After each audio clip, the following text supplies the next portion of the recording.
Hey guys, welcome back to the academy. तो ये है पॉलिटी के कुछ इंपॉर्टेंट क्वेश्चंस की सीरीज का पार्ट फोर्थ। तो बिना टाइम वेस्ट किए चलते हैं सीधे क्वेश्चन नंबर वन की तरफ। तो क्वेश्चन नंबर वन है, वित्त आयोग जो फाइनेंस कमीशन होता है उसका गठन कौन करता है। तो यहाँ पर आपका राइट आंसर हो जाएगा ऑप्शन नंबर ए, जो हमारे प्रेसिडेंट होते हैं वही वित्त आयोग का गठन करते हैं। अगर बात करें वित्त आयोग की, तो प्रेजेंट टाइम पर हमारा चल रहा है 15वें नंबर का वित्त आयोग। और 15वें नंबर के वित्त आयोग के जो अध्यक्ष हैं वो है एन के सिंह, जिनको आप देख पा रहे हैं वही एन के सिंह जो 15वें नंबर के वित्त आयोग के अध्यक्ष हैं।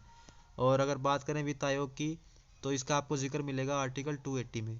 कहने का मतलब ये है, जो कॉन्स्टिट्यूशन का आर्टिकल 280 है वो रिलेटेड है वित्त आयोग से, फाइनेंस कमीशन से। चलते हैं क्वेश्चन नंबर टू की तरफ। तो क्वेश्चन नंबर टू है, एक ही अपराध के लिए एक से अधिक बार दंड नहीं दिया जा सकता, यह किस अनुच्छेद में वर्णित है। मतलब अगर आप कोई क्राइम करते हैं तो आपको उस क्राइम के लिए एक से अधिक बार जो है एक से ज़्यादा बार पनिशमेंट नहीं मिल सकती। तो यहाँ पर इसका राइट आंसर हो जाएगा ऑप्शन नंबर बी। ये वर्णित है अनुच्छेद 20 में, आर्टिकल 20 में। अगर बात करें अदर ऑप्शन की तो आर्टिकल 21 जो है आपका, वो है आपका protection of life and personal liberty, मतलब प्राण एवं दैहिक स्वतंत्रता के संरक्षण से। और आर्टिकल 19 होता है फ्रीडम ऑफ स्पीच, मतलब बोलने की आज़ादी या फिर अधिकार। और आर्टिकल 16 की अगर बात करें तो वो होता है आपका लोक नियोजन के विषय में अवसर की समता, मतलब equality of opportunity in matters of public employment. चलते हैं क्वेश्चन नंबर थ्री की तरफ। तो क्वेश्चन नंबर थ्री है, इनमें से किसको एक्ट ऑफ सेटलमेंट भी कहा जाता है। तो यहाँ पर आपका सही आंसर हो जाएगा ऑप्शन नंबर बी। जो पिट्स इंडिया एक्ट है उसी को जो है एक्ट ऑफ सेटलमेंट भी कहा जाता है। और बात करें पिट्स इंडिया एक्ट की, तो ये आया था 1784 में। चलते हैं क्वेश्चन नंबर फोर की तरफ।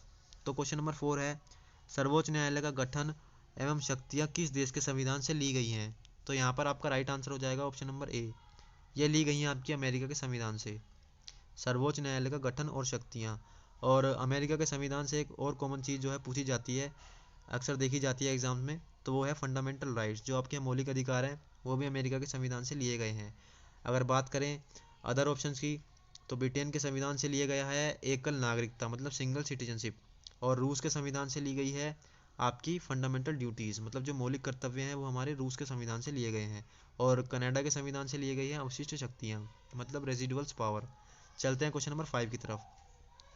तो क्वेश्चन नंबर फाइव है, भारत रत्न पुरस्कार जो था उस पर प्रतिबंध किस पार्टी की सरकार द्वारा लगाया गया था। तो यहाँ पर आपका राइट आंसर हो जाएगा option number A, Janata party की सरकार द्वारा। जो 1977 में जो था भारत रत्न पर जो है प्रतिबंध लगा दिया गया था जनता पार्टी की सरकार द्वारा। और आप ये भी याद रखेंगे, जो 1980 में जो है कांग्रेस पार्टी की सरकार ने इस पर से दोबारा से प्रतिबंध हटा लिया था। चलते हैं क्वेश्चन नंबर सिक्स की तरफ। तो क्वेश्चन नंबर सिक्स है, राष्ट्रपति समाधान की शक्ति का प्रयोग किसकी सलाह पर करता है। तो यहाँ पर आपका राइट आंसर हो जाएगा ऑप्शन नंबर डी, जो मंत्रिपरिषद होती है उसी की सलाह पर जो है राष्ट्रपति जो प्रेसिडेंट होते हैं समाधान की शक्ति का प्रयोग करते हैं। अगर बात करें जो प्रेसिडेंट की समाधान की शक्ति है वो किससे रिलेटेड है, कौन से आर्टिकल से रिलेटेड है, तो वो है आपकी आर्टिकल 72 से रिलेटेड। और इसी तरीके से जो हमारे गवर्नर है उनकी जो समाधान की शक्ति है वो रिलेटेड है आर्टिकल 161 से। तो ये भी आप याद रखेंगे।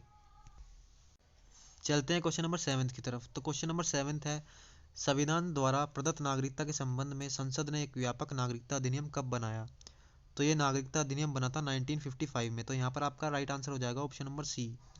जो ये नागरिकता अधिनियम है ये नागरिकता के संबंध में बना था 1955 में। और इसी अधिनियम में जो है सिटीजनशिप प्राप्त करने व उसको खोने को लेकर ब्रीफली डिस्कशन किया गया है। तो ये भी आप याद रखेंगे। चलते हैं क्वेश्चन नंबर एट की तरफ। तो क्वेश्चन नंबर एट है, संसद का स्थायी सदन कौन सा है। तो यहाँ पर आपका राइट आंसर हो जाएगा ऑप्शन नंबर बी, जो हमारी राज्यसभा है वही संसद का स्थायी सदन है। और मैं आपको राज्यसभा से संबंधित कुछ इंपॉर्टेंट पॉइंट्स बता देता हूँ, उनको भी आप ध्यान में रखेंगे। तो राज्यसभा जो है वो उसको भंग नहीं किया जा सकता, पहली बात तो। और इसको उच्च सदन भी कहते हैं, अपर चैम्बर भी कहते हैं। और राज्यसभा के सदस्यों की अवधि जो होती है वो 6 वर्ष की होती है। और लेकिन हर 2 साल में जो है 1/3 मेंबर रिटायर हो जाते हैं और उनकी जगह पर आते हैं न्यूली इलेक्टेड मेंबर। और ये तो सबको पता ही होगा कि राज्यसभा के चेयरमैन कौन होते हैं, वो हमारे होते हैं वाइस प्रेसिडेंट। और जो प्रेजेंट टाइम पर जो वाइस प्रेसिडेंट है एम वेंकैया नायडू, वो ही राज्यसभा के अब चेयरमैन है प्रेजेंट टाइम पर। चलते हैं क्वेश्चन नंबर नाइन्थ की तरफ। तो क्वेश्चन नंबर नाइन्थ है, जिस संविधान सभा द्वारा भारत के संविधान का अधिनियमन किया गया उसके सदस्य कौन थे। तो यहाँ पर आपको बताना है कि जिस संविधान सभा द्वारा जो भारत के संविधान का अधिनियमन किया गया था वो जो सदस्य थे वो किसके द्वारा नामित थे।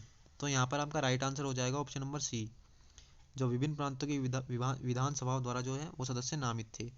चलते हैं क्वेश्चन नंबर 10 की तरफ। तो क्वेश्चन नंबर 10 है, संविधान सभा के उद्घाटन अधिवेशन की अध्यक्षता किसने की थी? तो यहाँ पर आपका राइट आंसर हो जाएगा ऑप्शन नंबर बी, जो सच्चिदानंद सिन्हा जी थे, उन्होंने ही उद्घाटन अधिवेशन की अध्यक्षता की थी, जो संविधान सभा का उद्घाटन अधिवेशन था।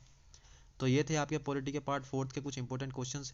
ये सभी क्वेश्चंस किसी ना किसी एग्जाम से पूछे गए हैं, चाहे वो एसएससी हो, चाहे वो रेलवे हो, और आपके अपकमिंग एग्जाम्स के लिए भी ये बहुत हेल्पफुल है। तो इनको आप साथ के साथ नोट करते चलिएगा। और तब तक के लिए थैंक यू, और वेट करिए पार्ट 5 के लिए।